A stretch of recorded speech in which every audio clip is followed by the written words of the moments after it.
ওম শান্তি। 27/12/2023 প্রাতঃমূল্যে ওম শান্তি বাপদাদা মধুবন। বাবা বলেছে, মিঠে বাচ্চে, দেবতাদের থেকেও উত্তম কল্যাণকারী জন্ম তোমাদের ব্রাহ্মণদের, কারণ তোমরা ব্রাহ্মণরাই বাবার মদতগার হও। তো দেবতাদের থেকেও উত্তম কল্যাণকারীকে আমরা ব্রাহ্মণ, কারণ আমাদের এখন নতুন জন্ম হয়েছে। আমরা ব্রাহ্মণরা এখন বাবার মদতগার, তাই আমাদের এই জন্ম অনেক কল্যাণকারী। প্রশ্ন, এখন তোমরা বাচ্চারা বাবাকে কোন মদত করতে থাকো? কোন হেল্প করি আমরা বাবাকে? মদতগার বাচ্চাদের বাবা কি প্রাইজ দেয়? উত্তর, বাবা পিওরিটির পিসের রাজ্য স্থাপন করছে। তো বাবা পবিত্রতা শান্তির সেই দুনিয়ার রাজ্য স্থাপন করছে, আমরা তাকে পিওরিটির মদত করি। বাবা যে যজ্ঞ রচে সেইটাকে আমরা সামলাই, তো নিশ্চয়ই বাবা আমাদের প্রাইজ দেবে। সঙ্গমেও আমরা অনেক বড় প্রাইজ পাই। আমরা সৃষ্টির আদি মধ্য অন্তকে জানি, তাই আমরা ত্রিকালদর্শী হয়ে যাই আর ভবিষ্যতে গদ্দিনসীন হয়ে যাই। এটাই তো প্রাইজ। গীত পিতু মাত সহায়ক স্বামী রক্ষা। ওম শান্তি। এটা কার মহিমা? এটা হলো পরম প্রিয় পরমাত্মা, পরম পিতা, যার নাম শিব, তার মহিমা। তাকে উঁচু থেকে উঁচু তার নাম, আবার উঁচু থেকে উঁচু তার ধামও। পরম পিতা পরমাত্মারও অর্থ আছে সব থেকে উঁচু আত্মা। আর কাউকেই পরম পিতা পরমাত্মা বলা যায় না, তার মহিমা অপরম অপার। এরকম বলে যে ইতনি তো মহিমা হে যে উসকা পার নেহি পা সকতে, যে ভগবানের এত মহিমা যে তার সেই পারাপার নেই। ঋষি মুনিও এরকম বলতো যে তার পার উসকা পার নেহি পা সকতে। ভগবানের মহিমার এপার ওপার একদম মানে অপার মহিমা যাকে বলে, যার এপার ওপার দেখা যায় না। তো তারাও নেতি নেতি বলতে আসতো যে জানি না জানি না। এখন বাবা নিজে এসে নিজের পরিচয় দিচ্ছে। কেন? কারণ বাবারও তো পরিচয় হওয়া চাই। তো বাচ্চারা কি করে পরিচয় পাবে? যতক্ষণ না সে বাবা এই ভূমিতে আসবে না, ততক্ষণ আর কেউ তার পরিচয় দিতে পারবে না। যখন ফাদার সোস সন, তবেই তো সন সোস ফাদার। বাবা বোঝায় আমার মধ্যেও পার্ট সেট আছে, আমাকেই এসে পতিতকে পাবন বানাতে হয়। সাধু সন্তরাও গায়, পতিত পাবন সীতারাম এসো। কারণ রাবণের রাজ্য, রাবণ কোনো কেউ কম না। সারা দুনিয়াকে তমপ্রধান পতিত কে বানিয়েছে? এ রাবণ। তাহলে পাবন যে বানাবে তাকেও সমর্থ হওয়া চাই, মানে শক্তিশালী। তো সেই সমর্থ রাম আছে না এই দুনিয়াকে আবার পাবন বানানোর জন্য। আধা কল্প রাম রাজ্য, তো আধা কল্প রাবণেরও রাজ্য। রাবণ কি এটা কেউ জানে না, বছর বছর জ্বালাতে থাকে, তাও রাবণ রাজ্য চলতেই থাকে। জলে থরেই রাবণ পুড়ে যায়। মানুষ বলে পরমাত্মা সমর্থ, তো রাবণ কো রাজ্য করনে কিউ দেতে হে? পরমাত্মা তো সমর্থ শক্তিশালী, তাহলে রাবণকে কেন রাজ্য করতে দাও? বাবা বোঝায় এটা নাটক, হার জিতের, হেল আর হেভেনের। ভারতেই সারা খেলা বানানো আছে, এটা বানায়া ড্রামা। এরকম না পরম পিতা সর্বশক্তিমান, তো খেলা পুরো হওয়ার আগেই আসবে বা আধার মধ্যেই খেলা বন্ধ করে দেবে, এরকম না। সর্বশক্তিমান মানে সে যখন ইচ্ছা আসবে, যখন ইচ্ছা এই ড্রামাটাকে বন্ধ করে দেবে পার্টকে, এরকম না। বাবা বলে যখন সারা দুনিয়া পতিত হয়ে যায় তখনই আমি আসি, তাই শিবরাত্রিও মানায়। শিবায় নমও বলে, ব্রহ্মা বিষ্ণু শঙ্করকে আবার দেবতা নম বলবে, শিবকে পরমাত্মা নম বলবে। শিব কিয়া ऐसे ही है? শিবকে এরকমই যেরকম বাবুলনাথে বা সোমনাথের মন্দিরে আছে। পরমপিতা পরমাত্মার কি এত বড় রূপ? বা আত্মা ছোট, বাবা কা বড়া হে? তো বা নাকি আত্মা ছোট বিন্দু আর বাবা বড় বিন্দু? তো এগুলো কোয়েশ্চেন আসবে না। যেরকম এখানে ছোটদের বাচ্চা আর বড়কে বাবা বলা হয়, সেরকম পরমপিতা পরমাত্মা অন্য আত্মাদের থেকে বড়, আর আমরা আত্মারা কি ছোট? না। বাবা বোঝায় বাচ্চা আমার মহিমা গাও, বলো পরমপিতা পরমাত্মার মহিমা অপরম অপার। মানুষ সৃষ্টির বীজ, তো পিতাকে বীজ বলবে না, সে হলো ক্রিয়েটার। বাকি যে এত বেদ, উপনিষদ, গীতা, যজ্ঞ, জপ, তপ, দান, পুণ্য, এগুলো সব হলো ভক্তির সামগ্রী। ইনকা ভি আপনার টাইম হে, এগুলোরও নিজের নিজের টাইম আছে। এগুলো ভক্তি মার্গেরও নিজের নিজের টাইমে আবার তারা হবে। আধা কল্প ভক্তির, আধা কল্প জ্ঞানের। ভক্তি হলো ব্রহ্মার রাত, আর জ্ঞান হলো ব্রহ্মার দিন। শিব বাবা তোমাদের এগুলো বোঝায়। তো বাবা বলছে শিব বাবার তো নিজের তন নেই, বলে আমি তোমাদের আবার রাজযোগ শেখাচ্ছি, রাজ্য ভাগ্য দেওয়ার জন্য। এখন ব্রহ্মার রাত পুরো হচ্ছে, সেই ধর্মগ্লানির সময় পৌঁছে গেছে। সব থেকে বেশি গ্লানি কার করে? পরমপিতা পরমাত্মা শিবের। লেখে না, যদা যদা হি ধর্মস্য গ্লানি। এরকম না, বাবা কল্প আগে সংস্কৃতে জ্ঞান দিয়েছিল, ভাষা তো এটাই হিন্দি।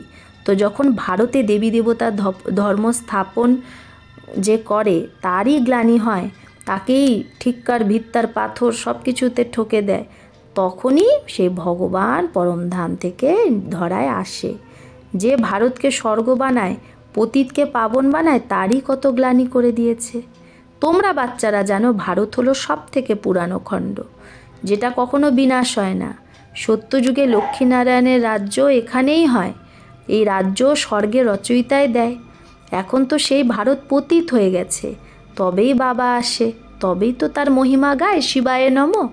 এই বেহদের ড্রামায় প্রত্যেক আত্মার পার্ট সেট আছে, যেটা রিপিট হয়, যার দ্বারাই জিসসে হি কোই টুকরা নিকাল হাত কা ড্রামা বানাতে হে। তাহলে এই বেহদের ড্রামায় বাবা বলছে কি প্রত্যেক আত্মার পার্ট সেট আছে, যেটা আবার রিপিট হচ্ছে। আর এই যে এই যে আত্মার পার্ট, এই পার্টের মধ্যে কোনো টুকরো বের হয়ে আবার কি হদের ড্রামা বানায়। এখন আমরা ব্রাহ্মণ, তারপরে দেবতা হব, এটা হলো ঈশ্বরীয় বর্ণ। এটা হলো তোমাদের 84 নাম্বার জন্মেরও অন্ত। এতে 4 বর্ণের জ্ঞান তোমাদের আছে, তাই ব্রাহ্মণ বর্ণ সব থেকে উঁচু। কিন্তু মহিমা বা পূজা দেবতাদের হয়। ব্রহ্মার মন্দিরও আছে, কিন্তু কেউ জানে না যে এতে পরমাত্মা এসে ভারতকে স্বর্গ বানায়। যখন স্থাপনা হয় তো বিনাশও চায়, তাই বলে রুদ্র জ্ঞানযজ্ঞের দ্বারাই বিনাশ জ্বালা বেরোয়। তো এখন সেই বাবা বাচ্চাদের বোঝায়, মিঠে বাচ্চে, এখন এটা তোমাদের অন্তিম জন্ম, আমি তোমাদের আবার স্বর্গের বর্ষা দিতে এসেছি। তোমাদের অধিকার আছে, কিন্তু যে আমার শ্রীমতে চলবে তাকেই আমি স্বর্গের প্রাইজ দেব। তো বাবা বলছে সেই পিস প্রাইজও পাবে। তো বাবা বলছে যে মানুষ তো দুনিয়ায় যে পিস কনফারেন্স করছে, পিস প্রাইজ আদি এগুলো পাচ্ছে, তো আমরা যে স্বর্গ স্থাপনের মদতগার হচ্ছি, তা আমরাও প্রাইজ পাবো। সেই স্বর্গ কি? পিস দুনিয়া, পিওরিটির দুনিয়া, শান্তির দুনিয়া, পবিত্রতার দুনিয়া। কিন্তু বাবা তো তোমাদের স্বর্গের প্রাইজ দেবে। বলে আমি নেব না, আমি তোমাদের দ্বারা স্থাপনা করাই তো তোমাকেই দেব। তোমরাই হলে শিব বাবার নাতি, ব্রহ্মার বাচ্চা। এত বাচ্চা তো প্রজাপিতা ব্রহ্মাই অ্যাডাপ্ট করতে পারবে না। এই ব্রাহ্মণ জন্ম তোমাদের সব থেকে উত্তম, এটা কল্যাণকারী জন্ম। দেবতাদের জন্ম বা শূদ্রের জন্ম কল্যাণকারী না, এটা তোমাদের জন্ম খুব কল্যাণকারী, কারণ বাবার মদতগার হয়ে সৃষ্টিতে পিওরিটি, পিস স্থাপন করছো। তো বাবা বলছে যারা ওই পিস প্রাইজ দিচ্ছে, সেই ইনাম দিচ্ছে, তারা থোড়েই এটা জানে। তো বাবা বলছে তারা তো কোনো আমেরিকান আদিকে দিয়ে দেয়। বাবা তাও বলে যে আমার মদতগার হবে আমি তাকে প্রাইজ দেব। পিওরিটি আছে তো সৃষ্টিতে পিস, প্রসপারিটিও আছে। এটা তো বেশ্যালয়, সত্যযুগ হলো শিবালয়, শিব বাবা স্থাপন করেছে। সাধু সন্ন্যাসীরা হলো হঠযোগী। গৃহস্থ ধর্ম বালদের সহজ রাজযোগ তো তারা শেখাতে পারবে না, ভলে 1000 বার গীতা মহাভারত পড়ুক। কিন্তু এ তো সবার বাবা। সব ধর্ম মানুষদের বলে যে নিজের বুদ্ধিযোগ এক আমার সাথে লাগাও। আমিও ছোট বিন্দু, এত বড় না। যেরকম আত্মা সেরকমই আমি পরমাত্মা।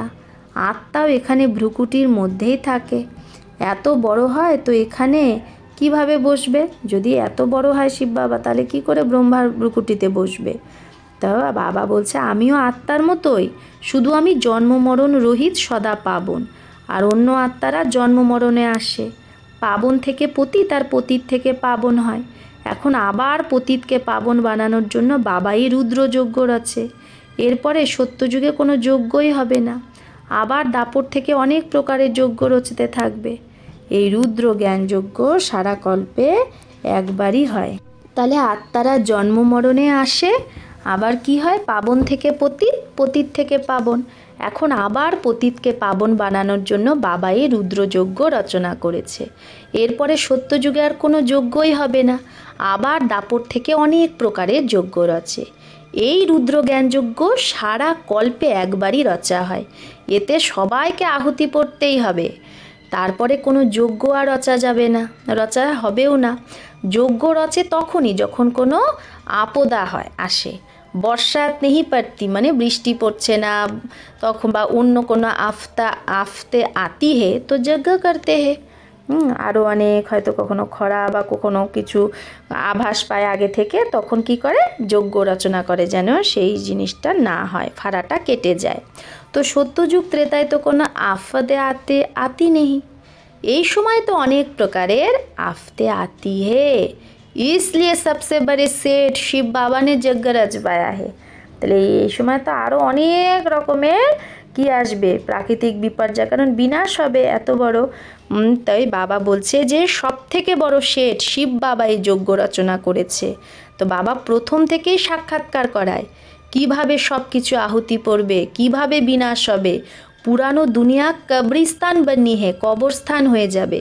তো এই পুরানো দুনিয়ার সাথে তাহলে কেন দিল লাগানি হে, তাই তোমাদের বাচ্চাদের বেহদের পুরানো দুনিয়ার সন্ন্যাস করতে হবে। ওই সন্ন্যাসীরা তো শুধু ঘরবাড়ির সন্ন্যাস করে, তোমাদের তো ঘরবাড়ি ছাড়লে চলবে না। এখানে গৃহস্থ ব্যবহার সামলেও এই গৃহস্থ ব্যবহার এবং সমস্ত কিছু থেকে শুধু মমত্ব তোড় না হে, মমত্ব ত্যাগ করতে হবে। ইয়ে সব মরে পড়ে হে, সবাই মরে পড়ে আছে।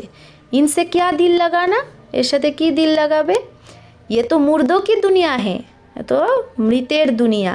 তাই বলে परिस्तान को याद करो, স্বর্গকে ইয়াদ করো। কবরিস্তান কো কিউ ইয়াদ করতে হো, কেন এ কবরস্থানকে ইয়াদ করো। বাবাও দালাল হয়ে তোমাদের বুদ্ধির যোগ নিজের সাথে লাগায়। তাই বাবা বলছে বুদ্ধি কা যোগ আপনে সাথ লাগাতে হে। কোন বাবার কথা বলছে এখানে, ব্রহ্মা বাবা। সেও কি করছে, বুদ্ধির যোগ শিব বাবার সাথে লাগাচ্ছে। তো বলে না আত্মা পরমাত্মা আলাগ রহে বহুকাল, এই মহিমাও শিব বাবার। কলিযুগী গুরুকে পতিত পাবন বলা যায় না, তারা তো সদ্গতি করতে পারে না। হ্যাঁ, শাস্ত্র শোনায়, ক্রিয়াকর্ম করায়। শিব বাবার কোনো টিচারও নেই, গুরুও নেই। বাবা তো বলে আমি তো তোমাদের স্বর্গের বর্ষা দিতে আসি, তাহলে এখন সূর্যবংশী হও চাহে চন্দ্রবংশী হও। তো বাবা বলছে সূর্যবংশী চন্দ্রবংশী কী করে হয়, লড়াই করে না, না লক্ষ্মীনারায়ণ লড়াই করে রাজ্য নিয়েছে, না রাম সীতা। তো বাবা বলছে এই লক্ষ্মীনারায়ণ রাম সীতা এগুলো এরা এই সময়ই মায়ার সাথে লড়াই করেছে। তোমরা ইনকগনিটো ওয়ারিয়ার্স, ইনকগনিটো মানে তোমরা হলো অজ্ঞাত সেনা, তাই তোমাদের শক্তি সেনাদের কেউ জানে না। তোমরা যোগ বলের দ্বারা সারা বিশ্বের মালিক হও, তোমরাই বিশ্বের রাজ্য হারিয়েছো, আবার তোমরাই পাচ্ছ, তোমাদের প্রাইজ দেয় বাবা। এখন যে বাবার মদতগার হবে সেই আধা কল্পের জন্য পিস আর প্রসপারিটির প্রাইজ পাবে। বাবা মদতগার তাকে বলে, কাকে বলে বাবা মদতগার? আজকে বাবা বলছে যে অশরীরী হয়ে বাবাকে ইয়াদ করে, সদর্শন চক্র ঘোরায়, শান্তিধাম সুইট হোম আর সুইট রাজধানীকে ইয়াদ করে পবিত্র হয়। তাহলে কী বললো, যে অশরীরী হয়ে বাবাকে ইয়াদ করে, সদর্শন চক্র ঘোরায়, আর শান্তিধাম সুইট হোম আর সুইট রাজধানীকে ইয়াদ করে পবিত্র হয়। কত সহজ। আমরা আত্মারাও স্টার, আমাদের বাবা পরমাত্মাও স্টার। তো সে কোনো এত বড় না, কিন্তু স্টারের পূজা কি করে হবে, তাই পূজার জন্য তাকে এত বড় বানিয়ে দেয়। পূজা তো প্রথমে বাবারই হয়, পরে অন্যদের হয়। লক্ষ্মীনারায়ণেরও কত পূজা হয়, কিন্তু সেই লক্ষ্মীনারায়ণকে এরকম বানায় কে? সবার সদ্গতিদাতা বাবা। বলিহারি সে এক বাবার না, তার জয়ন্তী বার্থ ডায়মন্ড তুল্য হে, বাকি সবকে বার্থ করি তুল্য হে। তাই বাবা বলছে যে শিব জয়ন্তী এটা ডায়মন্ড তুল্য জয়ন্তী, বাকি সবার যে জন্ম এটা করি তুল্য। শিবায় নম, এটা তার যজ্ঞ, তোমাদের ব্রাহ্মণদের দ্বারা সে রচনা করে। বলে যে আমাকে পিওরিটি পিস স্থাপন করতে মদত করবে তাকে আমি এত ফল দেব। ব্রাহ্মণ সে যজ্ঞ রচবায়া হে, তো দক্ষিণা তো দেঙ্গে না। তো বাবা বলছে আমাদের দ্বারা বাবা যজ্ঞ রচনা করছে, তো তার ফল দক্ষিণা তো আমাদেরই দেবে না। তো দক্ষিণা কি? সে স্বর্গের বাদশাহী। এত বড় বাবা যজ্ঞ রচনা করেছে, আর কোনো যজ্ঞ এতটা সময় চলে না। বলে যে যত আমাকে মদত করবে তত আমি তাকে প্রাইজ দেব। সবাইকে প্রাইজ দিই আমি, বাবা বলছে আমি কিছু নিই না, সব তোমাকে দিই। এখন যে করবে সে পাবে, অল্প যদি করো তো প্রজায় যাবে। গান্ধীকেও যারা মদত করেছিল তো প্রেসিডেন্ট মিনিস্টার আদি হয়েছিল না, তো এটা তো অল্পকালের সুখ। বাবা তো তোমাকে সারা আদি মধ্য অন্তের জ্ঞান দিয়ে নিজের সমান ত্রিকালদর্শী বানায়। বলে আমার বায়োগ্রাফিকে জানলে তুমি সব কিছু জেনে যাবে। সন্ন্যাসী থরেই এ জ্ঞান দিতে পারবে, তার থেকে কি বর্ষা পাবে? তারা তো গদ্যিও একও দেঙ্গে। সেই গুরু চলে গেলে তারপরে আর একজন শিষ্য তার গুরুটা মানে তার সেই গুরুর পদ নেবে, তো গদ্যিও তো একজনকেই দেবে। বাকিদের কো ক্যা মিলতা হে, বাকিরা কি পায়? বাবা তো তোমাদের সবাইকে গদ্দি দেয়, তাই না? আমরা যদি চাই বাবা আমাদের সবাইকে রাজা বানিয়ে দেবে, আমাদের সেই রকম পুরুষার্থ যে করবে। তাই বাবা বলছে কত নিষ্কাম সেবা করে, আর তোমরা তো আমাকে ঠিককার ভিতরে ঠেলে দিয়ে কত গ্লানি করে দিয়েছো। তো এটাও ড্রামা বানানো আছে। যখন কড়ির মতো হয়ে যাও তখনই তো তোমাদের হীরের মতো বানাতে আসি। আমরা তো অনগণিত বার ভারতকে স্বর্গ বানিয়েছি, তাহলে মায়া আবার নরক বানিয়েছে। বাবা অগুন্তিবার ভারতকে স্বর্গ বানায়, আবার মায়া নরক বানায়। এখন যদি প্রাপ্তি করতে হয় তাহলে বাবার মদতগার হয়ে সত্যিকারের প্রাইজ নাও, এতে পিওরিটি হলো ফার্স্ট। বাবা সন্ন্যাসীদেরও মহিমা করে, তারাও ভালো, তারা তো পবিত্র থাকে। এ তো বাবা বলছে ভারতকে একদম নিচে নামানোর থেকে তো তারা বাঁচায়, না হলে বাবা বলছে পাতা নিহি ক্যা হো যাতা, যদি তারাও না থাকতো কি হয়ে যেত ভারতের। কিন্তু এখন তো ভারতকে স্বর্গ হতে হবে, তো নিশ্চয়ই ঘর গৃহস্থে থেকে পবিত্র হতে হবে। বাপ দাদা দোনো বাচ্চোকে সমঝাতে হে, দুজনেই বাচ্চাদের বোঝায়। শিব বাবাও এই পুরানো যুক্তি দ্বারা, পুরানো যুক্তি বলছে ব্রহ্মার এই তনকে পুরানো শরীর, তার দ্বারাই বাচ্চাদের রায় দেয়।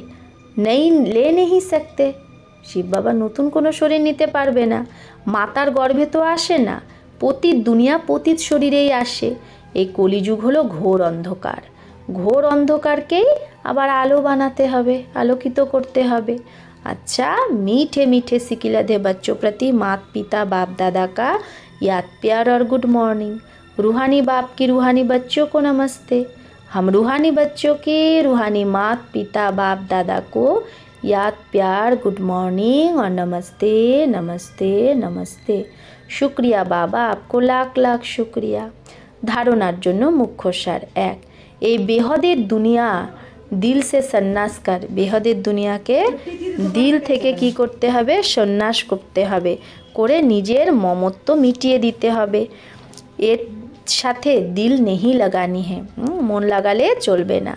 দুই, বাবার মদতগার হয়ে প্রাইজ নেওয়ার জন্য এক অশরীরী হতে হবে, দুই পবিত্র থাকতে হবে, তিন সদর্শন চক্র ঘোরাতে হবে, আর চার সুইট হোম আর সুইট রাজধানীকে ইয়াদ করতে হবে। বরদান, বিশেষতাকে সামনে রেখে সদা খুশি খুশিতে যে আগে যায় সেই নিশ্চয় বুদ্ধি বিজয়ী রত্ন ভব। তো অন্যের বিশেষতাকে সামনে রেখে যে খুশি খুশি কি করে আগে উন্নতি পেতে থাকে সেই নিশ্চয় বুদ্ধি বিজয়ী রত্ন ভব। বাবা বলছে নিজের যা যা বিশেষতা আছে তাকে সামনে রাখো, কমজোরিকে না। তো নিজের প্রতি বিশ্বাস আসবে, ফেইথ আসবে, আত্মবিশ্বাস বলে।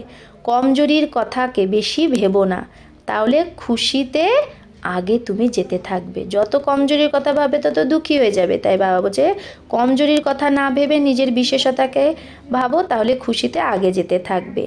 এটা নিশ্চয় রাখো যে বাবা সর্বশক্তিমান, তাহলে উসকা হাত পকড়নে ওয়ালে পার পৌঁছে কি পৌঁছে, তার হাত আমি ধরেছি তাহলে আমি ঠিক পারে পৌঁছে যাব।